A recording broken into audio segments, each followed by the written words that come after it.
KPCC ആസ്ഥാനത്ത് നിന്ന് നിയമസഭയിലേക്കെത്താൻ മണിക്കൂറുകൾ, അവിടെ നിന്ന് കൊട്ടാരക്കര താണ്ടാൻ നിരവധി മണിക്കൂറുകൾ, കോട്ടയം തിരുനക്കര കടന്ന് പുതുപ്പള്ളിയുടെ മൈതാനത്ത് പള്ളിമുറ്റത്ത് ആ വലിയ തിരമാലയിൽ തീർത്ത സാഗരം ഇങ്ങനെ എരിഞ്ഞടങ്ങാൻ വേണ്ടി 1.5 ദിവസത്തിന് മുകളിലെടുത്തു. കുഞ്ഞുഞ്ഞിനെ, ഉമ്മൻചാണ്ടി സാറിനെ 2 വർഷം മുമ്പ് ഈ കേരളക്കരയെ യാത്രയാക്കിയത് ഇന്നും കേരളത്തിൽ ആബാലവൃദ്ധം ജനങ്ങളുടെയും മനസ്സിൽ തങ്ങി നിൽക്കുന്നു. ഉമ്മൻചാണ്ടി സാറിന് മുൻപും പിൻപും എന്നുള്ള രീതിയിൽ അക്ഷരാർത്ഥത്തിൽ കേരള രാഷ്ട്രീയം വിഭജിക്കപ്പെട്ട് കിടക്കുന്നു. 2 വർഷത്തിനിപ്പുറവും ആ കല്ലറയിൽ ഇന്നും പരാതി പ്രവാഹമാണ്.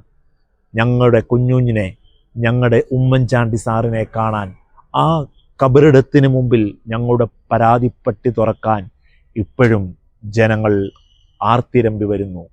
നമ്മൾ ഉമ്മൻചാണ്ടിയുടെ കല്ലറ സന്ദർശിച്ചാൽ ഇപ്പോഴും നമുക്ക് കാണാൻ കഴിയും പേപ്പറുകൾ മടക്കി വച്ചിരിക്കുന്നത്, റോസാപ്പൂക്കൾക്കിടയിൽ നനവുള്ള കടലാസ് കഷ്ണങ്ങൾ.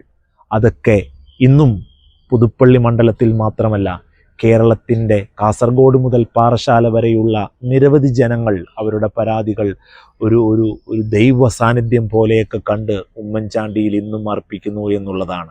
കേരള രാഷ്ട്രീയത്തിൽ വിടവ് എന്ന് പറയുന്ന വാക്കിന് വലിയ മാനങ്ങൾ നൽകിയ ആ മരണം 2 ആണ്ട് പിന്നിടുന്നു എന്നുള്ള വലിയ ഒരു വാർത്തയിലേക്കാണ് നമ്മൾ കടന്നു പോകുന്നത്. കണ്ണിന് നനവ് കൊടുക്കാതെ, ഹൃദയത്തിൽ ആർദ്രത വരുത്താതെ നമുക്കത് ഓർക്കാൻ കഴിയില്ല. ഉമ്മൻചാണ്ടി സാർ വലിയൊരു നിയമസഭാ തെരഞ്ഞെടുപ്പിലേക്ക് കേരളം കടന്നു പോകാൻ മാസങ്ങൾ മാത്രം അവശേഷിക്കെ എങ്ങനെയാണ് കോൺഗ്രസ് ആ ഒരു വലിയ വിടവിനെ നികത്തുക? ഉമ്മൻചാണ്ടി പങ്കെടുക്കുന്ന പരിപാടികൾക്കുള്ള ആ ഒരു ജനകീയതയൊക്കെ എങ്ങനെയാണ് നികത്താനാവുക?